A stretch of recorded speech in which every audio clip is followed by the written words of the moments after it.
మీ business ఏదైనా మీ ఊర్లో promotion చేయాలంటే అది సుమన్ టీవీతోనే సాధ్యం. ఇప్పుడే సంప్రదించండి. అందరికీ నమస్కారం అండి. Good morning everyone. ఈరోజు రూ. 10 అక్రమ వడ్డీ కేసుకు సంబంధించిన అరెస్ట్ వివరాలు మీకు తెలియజేయడానికి ఈ ప్రెస్ మీట్ పెట్టడం జరిగింది. సుమారు 20 రోజుల క్రితం 25 డేస్ అగో ఒక వీడియో మనకి చాలా వైరల్ అవుతుంది. ఆ వీడియోలోని మనకేం కనిపిస్తుందంటే ఈ అధిక వడ్డీ వసూలు చేసే వ్యక్తులు ఎవరైతే ఉన్నారో వాళ్ళు ఒక ఫ్యామిలీని బాగా హెరాస్ చేస్తున్నప్పుడు కొంతమంది ఆ వీడియో తీసి దాన్ని మనకి వైరల్ చేసి ఆ చిన్నపిల్లలు ఏడుస్తూ చాలా ఇబ్బందికరంగా కనిపించే ఆ వీడియో మనకి వైరల్ అవుతుంది. ఆ వీడియో మనకి తెలిసిన వెంటనే, మనకి సమాచారం వచ్చిన వెంటనే ప్రాథమిక విచారణ మేరకు మనం కేసు రిజిస్టర్ చేశాము. అండర్ క్రైమ్ నంబర్ 142/2025 ఈ కేసు రిజిస్టర్ చేయడం ఇమీడియట్గా జరిగింది. ఇది జరిగిన తర్వాత ఈ కేసుకు సంబంధించిన నిందితులను చాలా వరకు అరెస్ట్ చేశాము, ఎక్సెప్ట్ 1 పర్సన్. ఈ కేసులో సంబంధించిన ప్రధాన నిందితుడు Erikala Raja alias Sake Rajasekhar, age 33 years, son of Sake Thimmanna, resident of LCKpuram, Dharmavaram. ఈ వ్యక్తి ఆ టైంలో ఈ అరెస్టులని, ఈ రిమాండ్లని చూసి భయపడి పారిపోతాడు. సో ఈ విషయంలో ఇంకొంచెం గట్టిగా దర్యాప్తు చేసి ఇన్వెస్టిగేషన్ ఇంకొంచెం ముమ్మరంగా చేసి ఇతన్ని ట్రాప్ చేసి ఇప్పుడు మనము కొత్తపేట ఆర్చ్ దగ్గర ఇతన్ని అరెస్ట్ చేయడం జరిగింది. ఇప్పుడు నిందితుడి యొక్క ఫర్దర్ వివరాలు మీకు కొన్ని తెలియజేస్తాను. ఇతనికి ప్రీవియస్గా కూడా క్రిమినల్ నేపథ్యం ఉన్నది. మర్డర్ కేసులో ఉన్నాడు. వడ్డీ వ్యాపారాలకు సంబంధించిన కేసుల్లో కూడా ఇతని మీద కేసెస్ ఆల్రెడీ బుక్ అయి ఉన్నాయి. ఇతని మీద మనం కానీ చూసుకుంటే ఒక రౌడీ షీట్ కూడా ఉంది. Rowdy sheet 731A rowdy sheet కూడా ఇతని మీద ఉందండి. సో ఇతనికి సంబంధించిన ప్రీవియస్ కేసెస్ కూడా హిస్టరీ మీకు పొందుపరచడం జరిగింది. అరౌండ్ 6 కేసెస్ ఉన్నాయి. 589/2021 అంటే 2021 నుంచి చూసుకుంటే మనకి ఇప్పటిదాకా అరౌండ్ 6 కేసెస్ ఉన్నాయి. ఇందులో మర్డర్ కేసెస్ ఉన్నాయి, ఈ డబ్బులకు సంబంధించిన కేసెస్ ఉన్నాయి. వీటన్నిటిని లిస్ట్ మీకు ఇవ్వడం జరిగింది. సో ఈ కేసుకు సంబంధించిన ఈ ప్రధాన నిందితుడిని మనం అరెస్ట్ అయితే చేశాము. ఈ అరెస్ట్ చేసిన తర్వాత మీకు ఈ కేసుని చూస్తే ఇది మనకి ఒక సామాజిక సమస్యని చూపిస్తూ ఉన్నది. డబ్బులు అనేది ఏ వ్యక్తికైనా కూడా ఇన్ జనరల్గా ఏదో ఒక సమయంలో డబ్బుల యొక్క అవసరం వస్తుంది.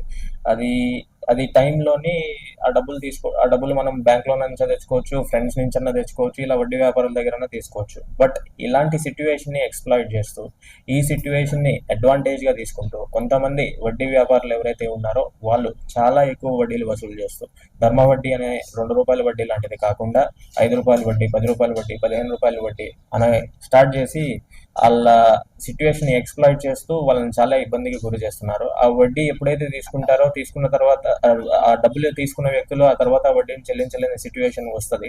ఆ సిట్యువేషన్ వచ్చినప్పుడు వాళ్ళని చాలా ఇబ్బందికి గురి చేస్తూ, వాళ్ళ ఇంటి దగ్గరే తిష్టేస్తూ, వాళ్ళ ఇంట్లో ఉన్న వాళ్ళని బాధ పెడుతూ, వాళ్ళ ఇంట్లో చుట్టుపక్కల ఉన్న వాళ్ళ ముందు వీళ్ళ పరువు తీస్తూ ఇలాంటి పనులన్నీ చేస్తున్నారు.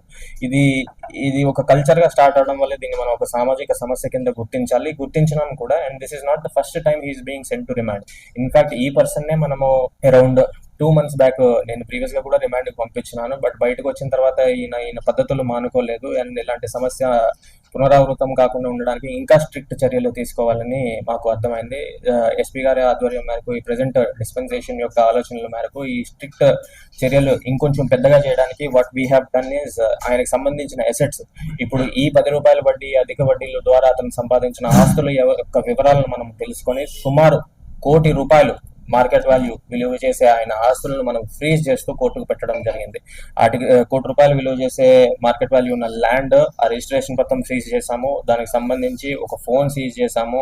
సుమారు 10 lakhs వర్త్ ప్రామిసరీ నోట్స్ ఏవైతే ఇతని దగ్గర ఉన్నాయో అవి కూడా సీజ్ చేస్తాము. దానితో పాటు అతని దగ్గర ఉన్న క్యాష్ కూడా సీజ్ చేస్తాము. వీటన్నిటిని కూడా మనం సీజ్ చేసి కోర్టుకు పెట్టడం జరుగుతుంది.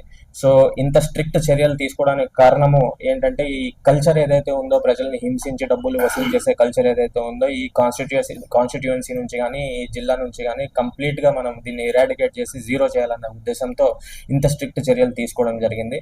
ఇక్కడతో ఆగకుండా ఫర్దర్గా కూడా what we will do is, based on the crime history, ఇతని పాత క్రైమ్స్ బట్టి మనం ఏం చేస్తామంటే అతని పీడీ యాక్ట్కి ఎలిజిబుల్లా, ఎక్స్టర్న్మెంట్కి ఎలిజిబుల్లా అని చూసి, ప్రస్తుత వ్యక్తి అయితే రెండింటికి ఎలిజిబుల్, దానికి సంబంధించి అతని ఊరు విడిచి బహిష్కరణ చేయించడం జరుగుతుంది. ఇది అనే కాకుండా వీటిలో ఇన్వాల్వ్ అయిన మిగిలిన వాళ్ళు ఎవరైతే ఉన్నారో, మిగిలిన అధిక వడ్డీ వసూలు చేసే వ్యాపారులు ఎవరైతే ఉన్నారో వాళ్ళ మీద కూడా ఇదే విధంగా మీ పాస్ట్ క్రైమ్ హిస్టరీని బట్టి, మీ నడవడికను బట్టి, మీరు తీసుకున్న మీరు చేసే పనులు బట్టి మీ మీద కూడా ఇలాంటి యాక్షనే తీసుకోవడం ఖచ్చితంగా జరుగుతుంది.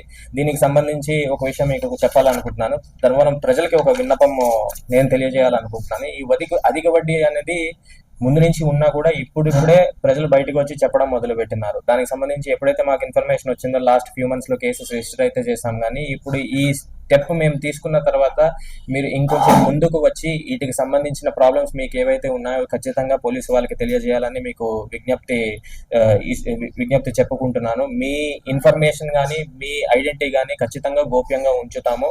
మేము ప్రాబ్లమ్ సాల్వ్ చేయడం అన్న విషయం మీద బాగా సీరియస్ గా ఉన్నాము. అందుకే ఈ అసెట్ ఫ్రీజింగ్ కానీ ఈ పీడీ యాక్ట్ కానీ ఎక్స్టర్నల్ ప్రొసీడింగ్స్ మీద కానీ ఇంత సీరియస్ గా యాక్షన్ తీసుకోవడం జరుగుతుంది. ఈ ప్రాబ్లం ఏదైతే ఉందో అధిక వడ్డీ 10 రూపీస్ వడ్డీ ప్రాబ్లం ఏదైతే ఉందో ఇది ఖచ్చితంగా సాల్వ్ చేసి జీరో చేస్తాము ధర్మవరం సబ్ డివిజన్ లో కానీ సత్యసాయి జిల్లాలో అని చెప్పుకుంటున్నాను. నమస్తే.